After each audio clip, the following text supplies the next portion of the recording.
Dames en heren, een zeer bedenkelijk moment, geen bijker, maar bedenkelijk moment is aangebroken. Veel gewoon nu kennis laten maken met de groene onderkinderen. Ik wil het zo kennen. Je wilt een putje kunnen invullen en waarschijnlijk wel veel draaien met de deur er vandoor. Volgens mij is het dit jaar niet goed gekomen, maar goed, reur de trom en blaas op heel vervelende dissonanten tonen. Want nu gaat het gebeuren. We hebben ja nog een uur.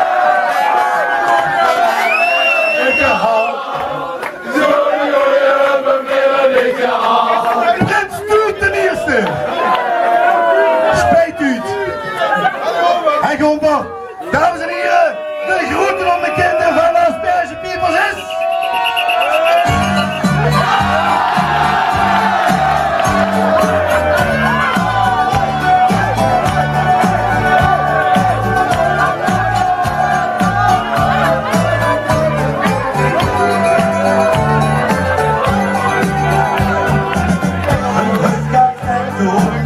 Zoveel van maken, kan voor het land aan de Tsjechen en Slowaken.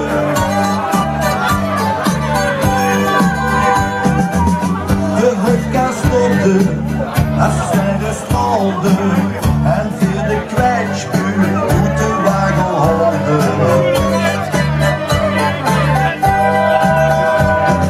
Soms moet de kampvuur, wat hoppen weer gesprongen, de Tsjechen, Slowaken. Dames en heren, we hebben ook nog met gezongen.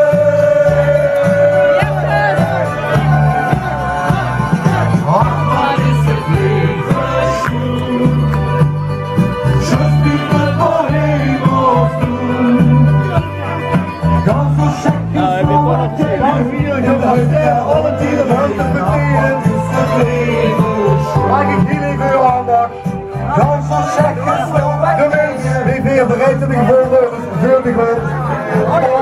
Van de Asperge Peoples is Prins Patrick de eerste voor niet zou weten. Hier gaat nog nu nog een leven als Alfred Judokus, Schramme en Beumekes, Regularicus, Graaf van Beek, commandant van Mapperthuis tot aan de Tongense Linier van de Vanstaf tot aan de Zwaar, geheim conservator van alle anonieme zaten-alcoholisten, opperswijnhuis van de Judo-show en Jekerdal, honorair branimaker van de veteranen van de Inselside, overste van de dikke gymslegers van Schramme en Beumen, titulair zanger van de Regulars, iedere kletsjes drinken van de Zwaar, en drappencommandant van slechts ene kutharmonie en protecteur van de Maastrichter Vasteloven en van de Asperge Peoples in het bijzonder.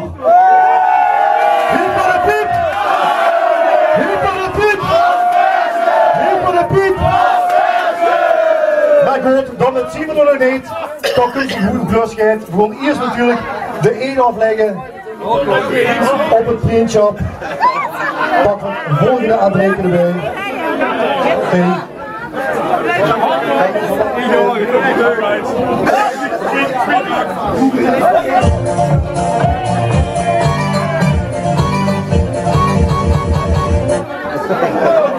Hooglassigheid.